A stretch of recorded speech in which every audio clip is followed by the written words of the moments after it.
Assalamualaikum jami'an warahmatullahi wabarakatuh. Waalaikumsalam warahmatullahi wabarakatuh. Masya Allah, as'adallah ayyamakum. Allahumma barik hadzal bait wa sukkanah dan seluruh mantiqah kampung rambutan insyaallah mendapatkan berkahnya.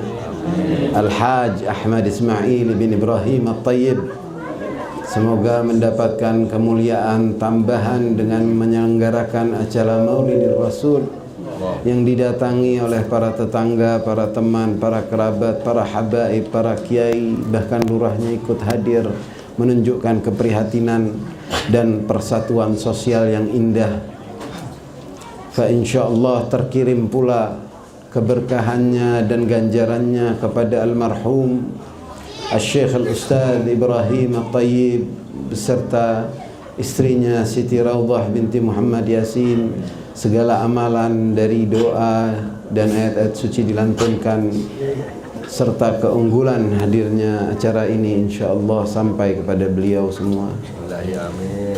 Dan kepada hadirin setiap langkah antum, para habaib, para asatidz, para kiai, para tullab, pada seluruh warga insyaallah setiap langkahnya menjadi suatu kemudahan dunia dan akhirat, agar semoga dosa-dosa kita diampuni, rezeki kita diluaskan, yang mempunyai hutang terlunaskan, yang sedang sakit kerabatnya, saudaranya atau dirinya agar Allah sembuhkan ya rabbal alamin. A'udzu billahi minasy syaithanir rajim. Bismillahirrahmanirrahim. Alhamdulillah. Alhamdulillah. Alhamdulillah walhamdu haqquhu kama yastahiquhu hamdan katsira. Bismillahirrahmanirrahim. Bismillahi nurin nur. Bismillahi nurun ala nur. Bismillahilladzi huwa mudabbirul umur. Alhamdulillahilladzi anzala an-nura ala at-tur fi raqqin manshur biqadarin maqdur ala nabiyyin mahbur. Alhamdulillahilladzi khalaqan nura minan nur. Alhamdulillahilladzi huwa fis sarra'i wad dharra'i mashkur. Wassalatu wassalamu ala sayyidina wa maulana wa qurrata a'yunina Muhammad wa ala alihi at-tayyibin wa ashabihi al-akhyarin. Amma ba'du, ikhwani al-a'izza, di peringatan Maulid yang luar biasa ini, di malam ini kita ingin insyaallah bersama-sama kembali ke awal masa, sehingga kita memahami benar bagaimana Maulid yang hakiki itu, bagaimana hadirnya Ar-Rasul, dan sebagaimana yang kita semua ketahui bahwa Rasulullah Muhammad ibn Abdullah adalah yang pertama dicipta dan yang terakhir diutus. Dan ketika dicipta, yang mana berupa zat, yang mana berupa unsur paling mulia, karena Allah Sang Maha Kuasa adalah yang maha bijaksana, pasti akan memulai dengan yang termulia. Sehingga dari unsur yang lahir yang pertama tercipta adalah unsur cahaya. Allahu nurus samawati wal ard. Alhamdulillah. Dalam doanya Siti Fatimah yang saya bawakan tadi, Alhamdulillahilladzi khalaqan nura minan nur. Segala puji bagi Allah yang menciptakan cahaya dari cahaya. Sang Maha Cahaya, Sang Maha Pencipta. Ini lihat sisi akliyahnya. Dan semoga dengan ini kita memahami. Banyak yang mengenal. Dalam maulid kita membaca riwayat dari Jabir bin Abdullah Al-Ansari ketika bertanya, gerangan apa yang pertama dicipta oleh Allah? Nuru nabiyika ya Jabir, cahaya nabimu Muhammad wahai Jabir. Bagaimana kisahnya? Ketika dalam hadis qudsi dinyatakan kuntu kanzan makhfiyan fa khalaqtul khalqa likai u'raf. Firman Allah dalam hadis qudsi, dahulu aku ada bagai harta karun yang tersembunyi sehingga aku menciptakan ciptaan makhluk agar bisa mengenalku. Dan Allah adalah sang Maha Pencipta, yakni kehadirannya memastikan bahwasannya Allah mewujud dalam ciptaannya. Semua cipta dengan beraneka ragam, dari mulai dimensi dari dimensi, raga jasmani, nafsani, ruhani, dan semua sampai dimensi tertinggi, dari alamul dunia, alamul malakut hingga alamul jabarut, adalah ciptaannya yang memanifestasi dengan kehadiran dan wujudnya, sehingga tidak ada satu makhluk pun, baik dari itu raja di raja ataupun semut yang berada dalam lubang yang kecil, melainkan Allah merasakan semua yang dirasakannya, melainkan Allah mengetahui sebelum dia mengetahui dengan pengetahuannya, melainkan Allah memahami secara langsung. Begitu itu tersirat, Allah pun sudah mengetahui, karena wujudnya, kehadirannya, dan segalanya adalah darinya, dengannya, dan akan kembali kepadanya. Sehingga ketika yang zat yang maha suci mencipta, pastilah harus di alam cipta ini, alam wujud, yang tercipta haruslah yang suci, sehingga bisa berkomunikasi dengannya dan bisa menjadi mediasi untuk seluruh alam semesta dan seluruh makhluk yang ada di dalamnya. Sehingga yang berinteraksi dengan zat yang maha suci tidak mungkin yang ada kekurangan ataupun kotoran, tidak mungkin bisa mencerna keagungannya. Maka yang dipilih, ketika yang dipilih di pertama, maka ialah haruslah yaitu yang menjadi khalifatullah fil ardh, wakil Allah di alam cipta dan alam semesta. Dari sebagaimana yang mau mencipta mempunyai ilmu, dan di ilmullah al-qadim mengetahui dari seluruh ciptanya ternyata ada satu yang benar-benar menggunakan akal dan hatinya sehingga bisa mengenal Allah secara langsung. Maka dialah yang dipilih dan dialah yang dicipta pertama. Dan unsur termulia adalah cahaya, maka cahaya dialah yang dicipta pertama. Dan dia adalah Muhammadun Habibullah. Falhamdulillahilladzi khalaqan nura minan nur. Sehingga kata hadis qudsi, laulaka lama khalaqtul aflak. Kalau bukan karena engkau wahai Muhammad, takkan ku cipta alam semesta ini. Mengapa? Bukan Allah tak mampu. Ciptaannya tidak akan mampu karena tidak ada tiang dan paku semesta, dan tidak ada yang menghubungkan antara alam cipta dengan sang Khalik. Dia makhluk, tapi dia juga ada representatif Al-Khaliq, sehingga menghadirkan sifat-sifatnya Ar-Rauf, Ar-Rahim, dan Rahmah lil alamin. Dan dianjurkan semua ciptaannya, wabtaghi minhul wasilah, wa idza sa'alaka ibadi anni fa inni qarib. Kalau orang mau tanya dalil tawassul mana, ini ayat sudah menjadi dalil yang paling jelas. Jika hamba-hambaku bertanya kepadamu, sa'alaka wahai Muhammad, fa inni qarib, aku dekat. Kalau bertanya kepada yang lain gimana? Suruh cari kalau dapat pintu kepada mengenal sang kuasa. Sehingga cahaya itu bersemayam di arsy ribuan tahun sebelum diciptakannya Adam. Alam cipta belum lahir, karena Allah pasti mendahulukan yang terpenting, yaitu khalifah yang akan dihadirkan di muka bumi.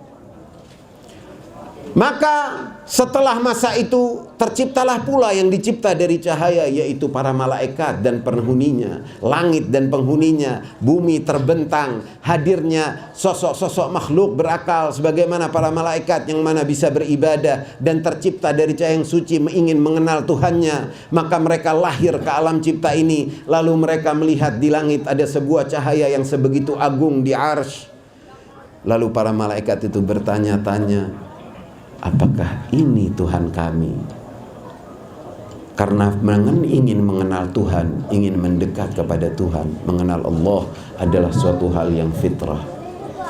Jadi para malaikat bertanya, inikah Tuhan kami? Lalu cahaya itu bersuara mengajarkan suatu ma'rifat yang mencengangkan naluri malaikat dengan mengatakan Subhanallah. Subhanallah yang bergema di seluruh ars dan bagi seluruh penghuni langit. Maha suci Allah. Di sini para malaikat mengenal bahwasannya cahaya itu bukanlah Tuhan dan bukanlah Allah. Dia mensucikan Allah dan menggambarkan dari huruf yang terangkai menjadi kata yang mengantarkan makna yang masuk ke dalam benak para malaikat dan masuk ke dalam inti-inti zat yang tercipta dari cahaya, bahwa Allah adalah maha suci, tak mungkin dilihat, tak mungkin diraba, tak mungkin digapai, takkan sampai makhluknya dalam bayangan pikiran ataupun segalanya. Malaikat menyadari dan turut bertasbih, subhanallah, subhanallah, subhanallah, subhanallah. Ratusan tahun cahaya. Kemudian mereka bertanya-tanya lagi, gerangan apa hubungan cahaya ini dengan Allah? Apa hubungan cahaya ini dengan Allah? Apakah ia anak Tuhan? Siapa gerangan dia? Betapa besarnya, mengindahkan ini para malaikat dan mendapatkan pelajaran secara langsung. Lalu cahaya itu berbunyi mengajarkan ma'rifah yang kedua. Alhamdulillah. Segala puji bagi Allah. Malaikat faham bahwa segala yang dilihatnya dari keagungan sang cahaya semua berasal dari Allah dan dengan Allah, dan segala puji adalah hanya milik Allah. Maka para malaikat pun bertahmid, alhamdulillah, alhamdulillah, alhamdulillah. Lalu mereka masih bertanya, apa hubungannya cahaya ini dengan Tuhan? Maka sang cahaya mengajarkan dan mengenalkan ma'rifah tauhid, bahwa la ilaha illallah, la ilaha illallah, la ilaha illallah,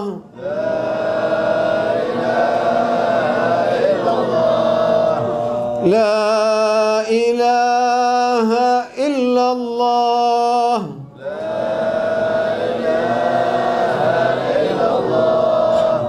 Muhammadun Rasulullah. Bergema di langit dan para malaikat mengikuti, dan mereka sadar bahwa tiada Tuhan selain Allah yang maha suci, maha esa. Ahadun fardun samadun, laisa kamitslihi ahad, walam yakun lahu kufuwan ahad. Di sini malaikat mengenal akan tauhid. Lalu mereka tenggelam dalam ketauhidan, dan masih terlintas dan kadang terfikir oleh mereka, bagaimana Allah? Seperti apa Allah? Kerinduan, ingin mengenal, semakin dalam, semakin tenggelam dalam lautan ilmu dan ma'rifat. Semakin tak henti para malaikat itu beribadah. Dan dalam mereka beribadah dan mengenal Allah, pembimbing mereka adalah sang cahaya yang berada di singgasana Allah, di arsy Allah. Maka cahaya ini mengajarkan ma'rifah keempat, yaitu Allahu Akbar. Allah Maha Besar. Maka malaikat pun paham dan ikut bertakbir, Allahu Akbar, Allahu Akbar, Allahu Akbar.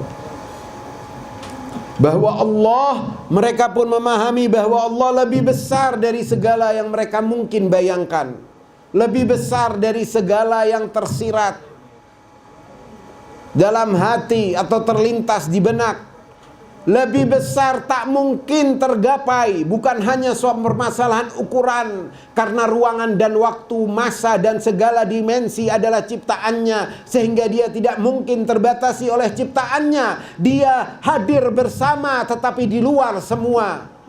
Malaikat memahami apa itu yang dimaksud dengan Allahu Akbar. Sehingga hukum ini ketika seseorang ingin menghadap Tuhan, yang pertama memulainya dan harus diucap ketika dia berdiri menghadap Allah adalah kata-kata itu, yaitu Allahu Akbar, takbiratul ihram. Sehingga sang hamba saat sholat menunaikan ibadah, dia memahami bahwa jangan sampai dia terlintas apapun mengenai Tuhan, dan dia mempercayai bahwasanya itu adalah Tuhan, bahwa Allah di atas bayangannya, di atas gerakannya, di atas semua yang dibaca, di atas segala harapan, di atas segala dosa. Allahu Akbar adalah Allah yang lebih besar dari segala problem Anda, masalah Anda, kekurangan Anda, kelebihan Anda, angan-angan Anda, perjalanan Anda, segala yang Anda alami yang telah lalu, yang akan datang, dan semua yang terjadi di alam semesta ini. Allahu Akbar. Sehingga ketika seseorang menyebut dan berucap takbir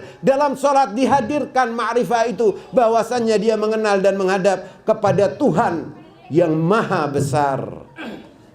Walillahil hamd. Disitulah para malaikat mengenal dan memahami at-tasbihul arba'. Dan dengan 4 zikir ini rukun Ka'bah pun terbangun, yang sampai vertikal ke Masjid Al-Baitul Ma'mur di langit tempat tawafnya malaikat. Zahirnya adalah kotak 4, tapi di setiap sisinya yang menghubungkan sampai Baitul Ma'ruf adalah kegaiban dan keagungan 4 zikir ini. Karena makhluk dan malaikat mengenal Allah dengan hakikat dan ma'rifat. Subhanallah walhamdulillah wala ilaha illallah wallahu akbar. Sampailah masa Allah berfirman, wa idh qala rabbuka lil malaikati inni ja'ilun fil ardi khalifah. Jasad disemayamkan, tercipta, terbentuk, semua unsur ada, unsur air, unsur api, unsur udara. Lalu dibentuklah wujud itu dan jasadnya Nabi Adam dengan unsur tanah, sehingga dia berbentuk dan disemayamkan di langit keempat atau di langit kelima, yang mana setiap malaikat yang lewat melihat dan bertanya-tanya. Lalu turunlah perintah, aku akan mendeklarasikan pemimpin di bumi. Malaikat terkejut dan bertanya, qalu ataj'alu fiha man yufsidu fiha wa yasfikud dima? Ya Allah, engkau ingin menjadikan pemimpin dari galangan yang akan berbuat kerusakan dan saling menumpahkan darah? Ada 12 versi mengapa malaikat mengetahui. Di antaranya adalah karena malaikat melihat yang tinggal di bumi. Bumi ini umurnya jutaan tahun ya ikhwan ya, jangan lupa ya, saintis membuktikan itu dan tahu. Ada kaum nisnas seperti manusia, tapi manusia purbakala yang belum sempurna, dan jin dan jan, dan mereka saling membuat kerusakan. Atau kedua dari unsur ciptaannya, dan Allah memberikan hak ikhtiar, tidak seperti yang mana mereka tidak bisa. Jenis makhluk ini dia bisa membangkang, dia bisa tidak menurut kepada Sang Maha Kuasa, dikasih kebebasan dalam berikhtiar dan berkehendak. Jadi malaikat bingung kok yang dijadikan. Wa nahnu nusabbihu bihamdika wa nuqaddisu lak, kata malaikat. Kami yang pertama bertasbih, bertahmid kepada engkau. Kok jadi ini, kok mereka yang jadi bingung, ngeri nanti akan ada kerusakan. Kok pemimpinnya ini dari jenis makhluk yang seperti ini, yaitu manusia. Qala inni a'lamu ma la ta'lamun. Aku mengetahui yang kalian tidak ketahui. Terjauhkan seketika para malaikat itu dalam jarak 500 tahun cahaya, sehingga mereka bertaubat dan tawaf di Baitul Ma'mur untuk bisa kembali lagi ke sisi arsy dan melihat keagungan, untuk bisa kembali ke Sang Maha Guru yang mereka telah belajar darinya di arsy. Lalu ketika Allah juga berfirman, fa idza nafahtu fihi min ruhi faqa'u lahu sajidin. Ketika aku sudah tiupkan ruhku, kata Allah, maka bersujudlah kalian. Maka semuanya pun bersujud kepada sang sosok manusia. Illa iblis aba wastakbara wa kana minal kafirin. Azazil yang mana tadi menjadi rombongan yang memimpin malaikat memerangi nisnas dan jan yang ada di bumi dan berhasil mendapatkan pangkat di langit, kini dia tidak mau sujud dan menyombongkan diri di kehadiran kebesaran Allah. Maka seketika namanya berubah dari Azazil menjadi iblis, karena ablasa min rahmatillah, dan alif yang a menjadi i menjadi kasrah, karena kemudian terkutuk dan menjadi berubah rupanya menjadi seburuk-buruk rupa dan terjauhkan dari rahmat Allah. Ablasa min rahmatillah, terhalangi dari rahmat Allah dan terjauhkan, malaikat pun sujud. Nabi Adam hadir dalam alam cipta, lalu ditempatkan di surga yang luar biasa indahnya. Lalu beliau bertanya-tanya, aku makhluk baru, tapi sebegini rupa Allah telah memuliakanku. Semua penghuni langit disuruh sujud kepadaku. Lalu aku ditempatkan di surga, sementara semua sudah beribadah ribuan tahun. Iblis aja 6.000 tahun. Katanya 2 rakaatnya aja bisa sampai 2.000 tahun. Namun dia terusir karena tidak mau menghormatiku. Para malaikat yang sudah hadir dari gak tahu jutaan, ribuan, berapa tahun, bertanya-tanya Nabi Adam. Turunlah firman dari Allah, hai Adam, angkatlah kepalamu, tengoklah ke langit. Nabi Adam menengadahkan kepala ke langit. Terbukalah hujuban nur, tirai-tirai cahaya terbuka. Sampai pada puncaknya Nabi Adam melihat dan membaca suatu ukiran yang terukir sebelum lahirnya dan dengannya lahirnya dengan bentuk huruf yang dipelajari sehingga menjadi Al-Quran. Nun wal qalami wa ma yasturun. Al-qalam yang telah terangkai itu teks dan tulisan dengan cahaya di langit. La ilaha illallah Muhammadun Rasulullah. Ya Allah, gerangan siapa yang kau sandangkan namanya dengan namamu? Lalu disinilah seperti surat Al-Baqarah yang saya bacakan tadi. Wa 'allama Adam al-asma'a kullaha. Di sini Nabi Adam mendapatkan ilmu itu dan diajarkan. Wahai Adam, ketahuilah kalau bukan karenanya aku tak akan ciptakan semua dan takkan aku muliakan engkau dan siapapun. Kalau bukan karenanya takkan hadir alam makhluk. Dia adalah Ahmad, yang dikenal di langit dengan Ahmad dan di bumi dengan Muhammad. Dia adalah Muhammad yang akan lahir dari engkau. Dia adalah yang pertama ku cipta, tapi yang terakhir ku utus. Menanti akal manusia bisa sampai menerima kebenaran dan wahyu yang terlengkap, yaitu Al-Quran. Menanti wawasan umat manusia untuk faham dan jumlah telah mencukupi. Menanti perjalanan kebudayaan dan sejarah berjalan dengan hadirnya banyak para nabi untuk menerima yang paling agung, sehingga akal dan wawasan dan bahasa sudah sempurna agar kitab itu bisa diturunkan dan manusia bisa memahami kepada Nabiyyin mahbub alladzi anzala an-nura 'ala tur fi raqqin mansyur biqadarin maqdur 'ala nabiyyin mahbur. Nabi Adam memahami ini dan mempelajari seluruh nama para nabi dari keturunannya dan yang menjadi aulia, al-anbiya wal a'immatus siddiqin dikenali oleh Nabi Adam. Disinilah wa 'allama Adam al-asma'. Lalu malaikat bertanya-tanya, ambihum bi asma'ihim. Jelaskan, ajari itu para malaikat apa yang engkau telah pelajari. Nabi Adam ini alam, tapi begitu kepala malaikat secara singkat dengan bahasa naba. Gerangan apa wahai Adam? Apa? Para malaikat nih seakan bertanya-tanya kepada Nabi Adam, wahai Adam, apa rahasianya? Mengapa kita semua disuruh sujud? Mengapa engkau diagungkan? Bagaimana dengan ciptaan yang sebegitu indah tercipta bersamamu dan engkau akan menghuninya? Ada apa dengan ini semua? Apa rahasianya wahai Adam? Fa'amba'ahum bi asma'ihim.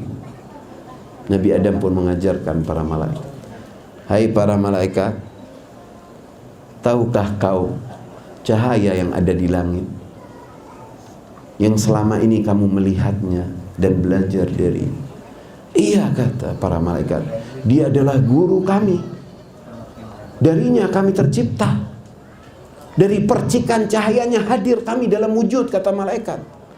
Dia adalah ayah kami dalam cahaya. Tahukah engkau cahaya itu adalah manusia? Dia akan lahir dari keturunanku dan akan menjadi nabi terakhir yang diutus, dan namanya adalah Muhammad. Allahumma shalli ala. Di sini para malaikat terkejut, qalu subhanaka la ilma lana illa ma 'allamtana.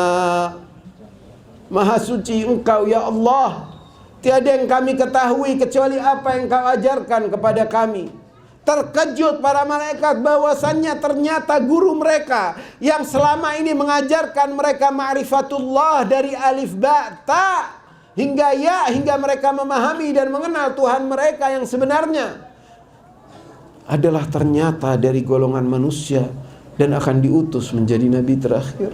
Alladzi summiya fis sama'i bi Ahmad, yang dinamakan di langit dengan Ahmad, pasti dengan Ahmad, pasti dengan alif. Karena dia adalah yang pertama memuja sang penciptanya, memuja Allah. Dia adalah yang pertama memuja sang Ahad.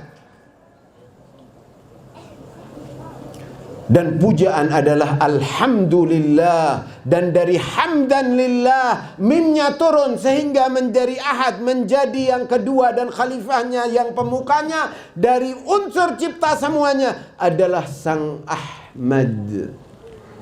Dan dal adalah huruf yang menjadi penutup, yang menjadi akhir surat Al-Ikhlas dan surat Qul Huwallahu Ahad, sehingga namanya adalah representatif sang Ahad, sehingga dia adalah Ahmad. Karenanya di langit dinamakan dan dikenal dengan nama Ahmad, karena dia adalah yang pertama memuja dan mengenal Tuhannya, dan yang pertama dicipta. Sementara di bumi bi Abil Qasimi Muhammad, dengan mim di awal, karena dialah yang paling terpuja di alam semesta dan di bumi. Baru para malaikat menyadari subhanaka la ilma lana illa ma 'allamtana. Karenanya wahai ikhwan,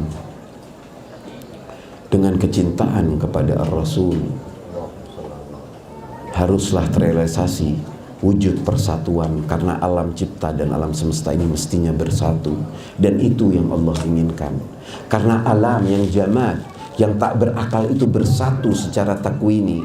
Air yang mengalir, sungai-sungai, lautan, samudra, pohon-pohon yang tumbuh, buah-buahan yang lahir, segala di alam semesta, frekuensi yang mengalir, gelombang suara yang sampai, segala yang hadir dalam diri yang terus mengalir, yang terus hidup, dari mulai partikel terkecil yang dinamakan string sampai atom, neutron, proton, dan seterusnya, yang terus bergerak tanpa henti di alam semesta ini, bergerak dengan kesatuan dan mengenal siapa itu Rabbul Alamin dengan Muhammad, karena ia hadir di seluruh alam cipta bagaikan tanda tangannya itu. Karenanya tak heran kalau daun-daun kadang berbentuk Muhammad, kalau kadang ada awan berbentuk Muhammad, kalau ada sapi di kulitnya ada bentuk Muhammad, kalau ada ikan dibelah, tahu-tahu la ilaha illallah Muhammadun Rasulullah tulangnya. Tahu-tahu ada pohon tumbuh, padahal di negeri Eropa, di Jerman bertuliskan la ilaha illallah Muhammad Rasulullah. Tahu-tahu ada di Australia suatu pohon ngadep kiblat dan tertera di situ Muhammad. Alam wujud ini bersatu di alam yang tidak berakal, sehingga sangatlah wajib bagi kaum mukminin khususan dan muslimin, apalagi yang mengaku sebagai pecinta Rasulullah, untuk selalu bersatu dan merasakan cinta. Jangan sampai ada hal-hal yang mana sekunder, bukan hal yang suatu hal yang sebegitu penting untuk menjadi sebagai pemisah. Jangan dikorbankan persatuan kita dan kehadiran kita di alam wujud ini, yang mana kita alhamdulillah termasuk mukminin dan mengenal Sayyidul Wujud, dan beliau telah berdakwah mempersatukan dan mengislamkan mereka semua yang tidak mengenal Tuhannya, menghidayahkan, membawa cahaya kepada mereka yang masih menyembah berhala, kepada mereka yang hidup sosialnya parah, kepada mereka yang menghancurkan jiwa, kepada mereka yang tak mengenal alam akhirat, kepada mereka yang tak mengenal alam kubur, kepada mereka yang ilmunya hanya sebatas sampai dunia ini saja, sehingga mereka pada mendapatkan cahaya dan mendapatkan hidayah, sehingga mereka pun akhirnya Islam dan jayalah Islam. Sementara ada kelompok muslimin yang sibuk hanya untuk mengeluarkan musliminnya dari Islam. A'udzubillah. Ini counter, malah menjadi kontradiksi dari dakwah para anbiya. Hanya karena perbedaan-perbedaan yang tidak signifikan. Setiap manusia pasti ada perbedaan, dan di situ sisi indahnya. Pikiran kita satu sama lain walaupun nama kita sama, agama kita sama, KTP kita sama, insya Allah rumah kita sama, mazhab kita sama, suku kita sama. Ada aja perbedaan. Mungkin gemar sepak bola yang lain. Lalu apakah untuk perbedaan itu kita hancurkan semua persatuan kita ini yang hadir dan bersatu dari Sang Maha Satu di awal? Wal'iyadu billah. Karenanya yang masih meragukan peringatan Maulid adalah orang-orang yang perlu diragukan agamanya. Karena alam semesta ini tercipta dengan Maulid. Dan itulah, wahai ikhwan, kisah Maulid pertama di alamul anwar. Jadi bersama, selain memahami hal ini, perlu kita realisasikan persatuan yang lebih kuat. Dan merealisasikan, kalau bukan karena hasad, karena hati, paling tidak karena Rasul, dipersatukan dengan syahadatain, la ilaha illallah Muhammadun Rasulullah. Lalu semuanya harus terjaga, hak-hak individunya, hak-hak sosialnya. Kepada mereka yang anti maulid, bukan berarti juga harus musuh. Kepada mereka yang tidak sependapat, bukan juga harus musuh. Ya sudah, kalau urusan agama aja ada lakum dinukum waliyadin, apalagi urusan aliran pemikiran, ataupun aliran tarekat, ataupun aliran ritual. Wirid aja bisa ada ribuan, tergantung orang milih yang mana. Lakum amalukum walana amaluna, simple. Tapi jangan sampai menyedihkan dan merobek persatuan yang Allah inginkan dari awal masa. Bagaimana alam semesta ini bersatu, begitulah pula manusia harus bersatu. Nanti di masa jaya adalah ketika manusianya itu bersatu, hadir nikmat Allah, semua menjadi makmur. Karenanya juga apa yang disampaikan Pak Lurah itu tadi penting, dan itu adalah kewajiban juga untuk menyampaikan. Walaupun tidak mungkin punya pengaruh secara langsung, tapi dari bagi yang lain itu sangat berpengaruh. Dan pengaruhnya juga bergantung kepada rezeki dan pemasukan dan keberkahan bagi kampungnya. Saya pun terkejut ketika dikatakan ada 262 septic tank yang mana akses exitnya itu langsung ke kali. Itu mestinya jangan sampai, karena kali diganukan banyak, dan itu untuk menghidupkan. Bukan hanya oleh masyarakat, tapi pemerintah pun juga ikut turun untuk membenahi ini. Tapi masyarakat harus mempunyai kesadaran. Menjaga kebersihan adalah hal yang terpenting. Pecinta Rasul Muhammad yang bersabda an-nadhafatu minal iman. Yang gak bersih gak ada keimanannya. Sungai itu adalah sumber rezeki. Alladzi ja'ala lakum minal ma'i kulla syai'in hayy. Allah menjadikan dari air itu segala sesuatu hidup, dari agungnya. Ini sumber utama rezeki. Ketika tidak menghargai, hati-hati oleh balasan alamnya. Surat Al-Mulk. Bagaimana akhirnya? Yang sering insya Allah antum amalkan. Ini biar disampaikan ke yang lain dan yang tidak paham. Qul in kana ma'ukum ghauran faman ya'tikum bima'in ma'in. Kalau air yang telah kali kami karuniai kepada kalian, kalau air itu menjadi kering atau menjadi rusak, siapa yang akan mengantarkan kepada kalian air yang jernih?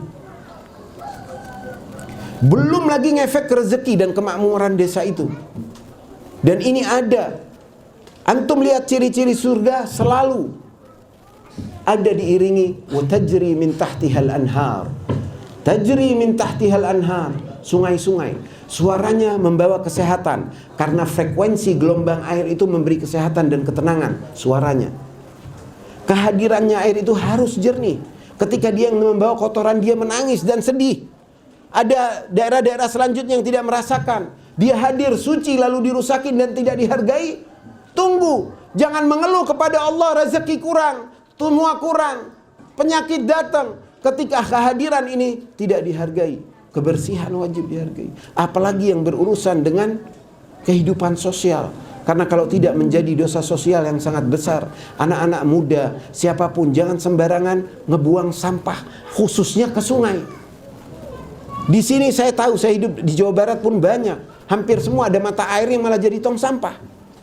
Mungkin di sampingnya ada perhatian, denda sekian sampai 50 juta bagi yang membuang sampah. Di sampingnya sampah segunung, air, sungai.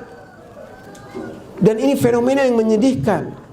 Bangsa kita harus menjadi bangsa yang lebih mulia, yang lebih agung, yang siap, yang mana mayoritas muslimin dunia dan dikenal, dan akan siap dan akan menjadi negara yang makmur. Dan semoga kita semua menjadi yang ikut andil membenahi dan memperbaiki dan menyadarkan dan mencerahkan masyarakat untuk selalu menjaga kebersihan, khususnya tidak menyampah sembarangan. Yang biasa nyampah sembarangan, jangan kaget kalau ada rezekinya yang tertahan. Ini secara otomatis. Jadi antum insya Allah yang bakal aktif untuk menyadarkan mereka, membuat solusi untuk tidak mengeluarkan apa dari hasil kotoran itu kembali ke sumber rezeki. La haula wala quwata illa billah wa astaghfirullah. Agar bahaya, ngaruh di alam dunianya, ngaruh, susah, dan itu berpengaruh kepada kehidupan masyarakat sosial. Dari satu sisi ini, semoga insya Allah kita termasuk umat yang mana membersihkan lingkungan, peduli sosial, peduli kebersihan lingkungan, dan juga kebersihan jiwa, kebersihan hati, untuk menjaga persatuan, untuk menjaga hati yang mana di sana bersemayam rahmah Allah, kasih sayang Allah, dan sang utusan terakhir yang mana sifatnya rahmatan lil alamin, agar terasa dalam hati, dan jiwa itu pun menjadi sehat, lingkungan menjadi sehat, insya Allah dengan mempunyai aktif sosial seperti itu. Ya Rabb, nama kita semua dicantumkan sebagai pecinta Muhammadun Rasulullah, sehingga bisa bersama beliau di Jannatul Firdaus dan tingkat-tingkat di atasnya. Kita akhiri ini dengan mengingat kepada Rasul dan mengangkat ziarah dan salam kepada beliau. Allahumma salli ala Sayyidina. Ya Habiballah, ya Rasulullah, ashhadu annaka kunta nuran fil aslab asy-syamikhah wal arham al-mutahharah lam tunajjiska al-jahiliyyatu bi anjasiha. السلام على آدم صفوة الله من خليقته. السلام على إدريس نبي الله. السلام على نوح رسول الله. السلام على إبراهيم خليل الله. السلام على موسى كليم الله. السلام على عيسى روح الله. السلام على محمد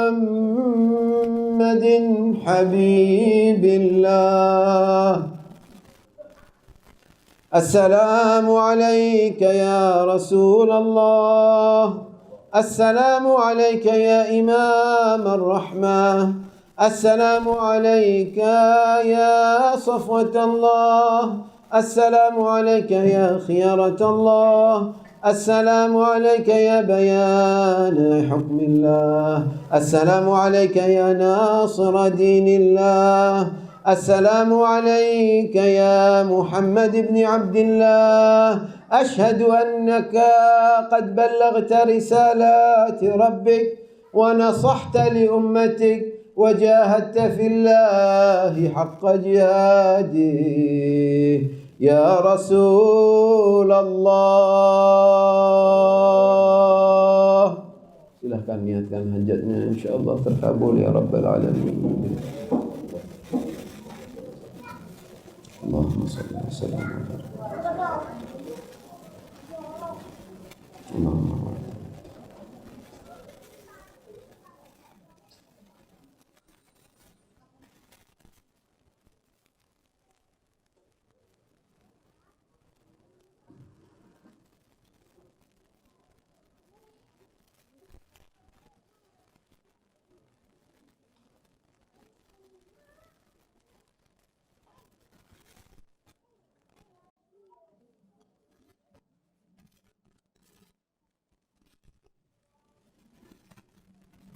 اللهم المؤمنين والمؤمنات في مشارق الأرض ومغاربها فرجا من عندك عاجلا بشهادة أن لا إله إلا الله وأن محمدا عبدك ورسولك